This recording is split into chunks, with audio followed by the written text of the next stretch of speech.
Vamos dar sequência ao estudo do livro Como Vencer as Suas Guerras pela Fé.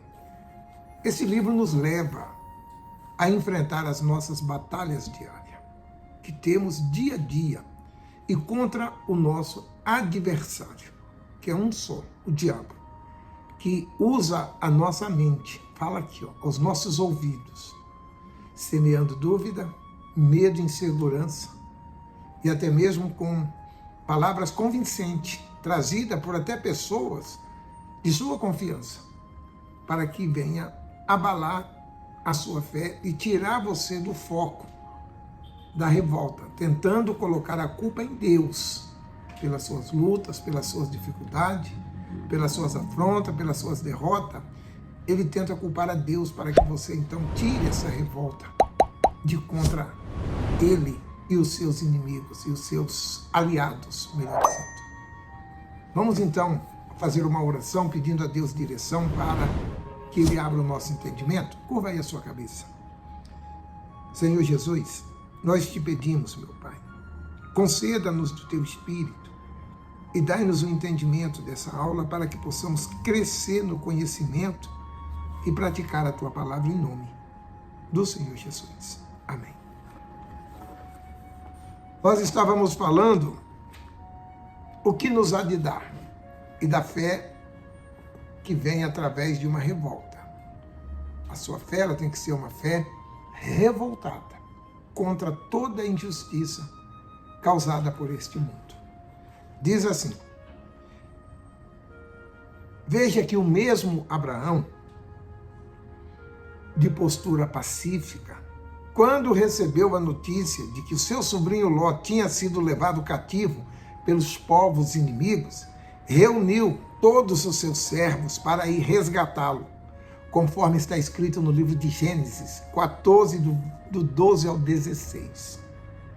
Ao todo, ele tomou 318 homens nascidos em sua casa, quer dizer, que tinham o seu espírito, que tinha o mesmo espírito de Abraão, que ele tinha ensinado, orientado,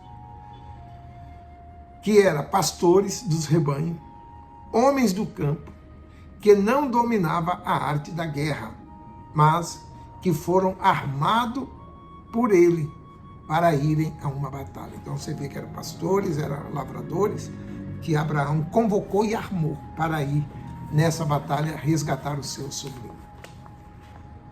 Por que Abraão tomou essa atitude? Porque a fé atrevida não tem nada a perder. Ela violenta o inferno, arrasa as dúvidas e faz manifestar a grandeza de Deus. O mesmo aconteceu com Davi.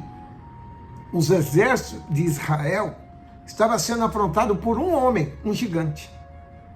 Você deve conhecer essa história. Ninguém tinha coragem de enfrentar aquele gigante devido ao tamanho dele, a força dele e a experiência que ele tinha no campo de batalha.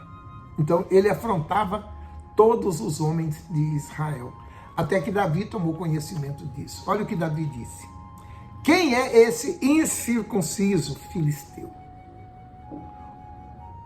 Quem é Golias? Quem que Golias pensa que é?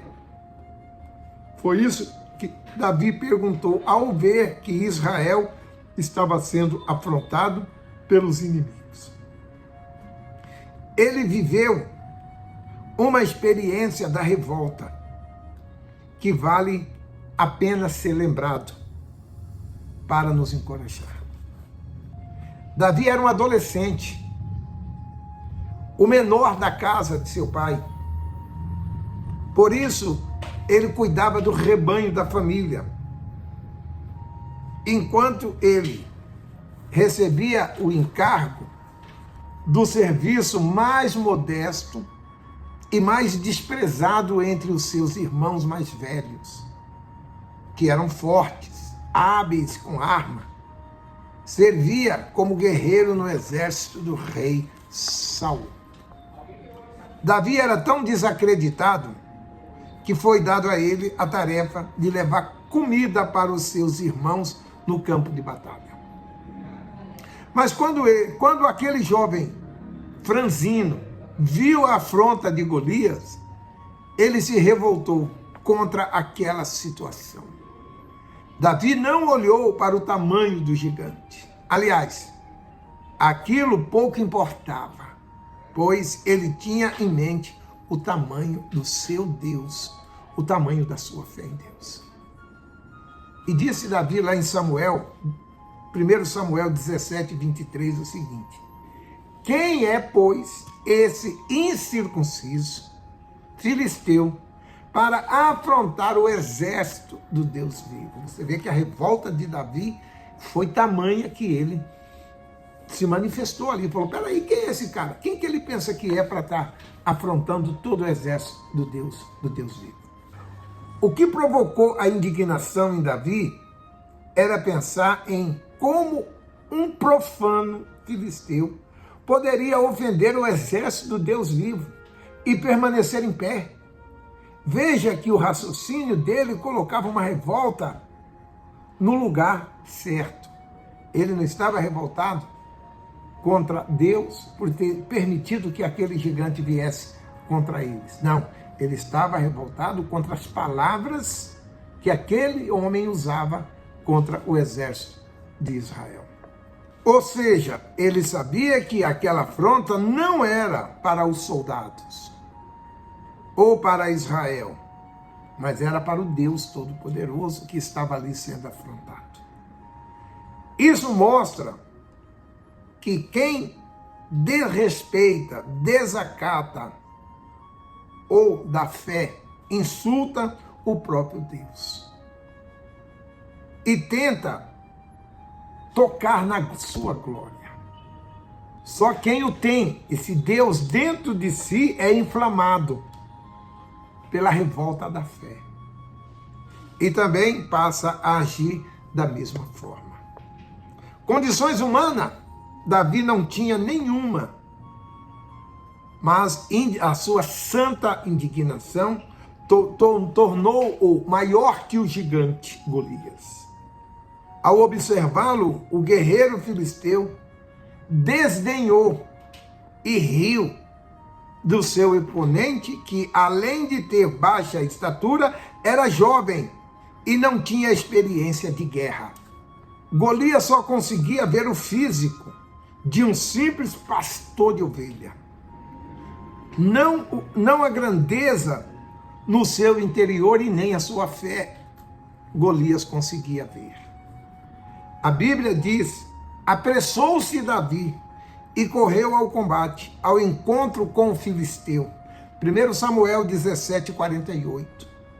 Ele também prometeu dar a carne daquele gigante às aves do céu e às bestas feras do campo. 1 Samuel 17, 46. A fé aguerrida é assim, violenta, louca, sobrenatural. Só entende quem a possui. Violenta porque quem crê em Deus, violenta porque quem crê que o Deus de Davi é o mesmo Deus de hoje, jamais permitirá que os Golias prevaleçam sobre a sua vida.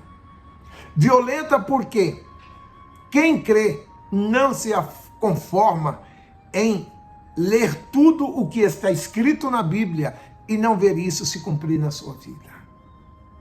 Violenta porque quem crê se recusa a confiar no mesmo Deus de Moisés e viver como escravo no Egito. Violenta porque quem crê rejeita o fato de crer no mesmo Deus de Josué e não se apossar de suas promessas. Violenta porque quem crê no Filho de Deus já despojou os principados, as potestades. Não admite que esses venham dominar a sua vida. Como é que vai permitir que um demônio derrotado venha dominar você? Venha dominar sua casa, sua família? Não, nós temos que nos levantar contra ele e expulsá-lo, fazer ele sair da onde ele está.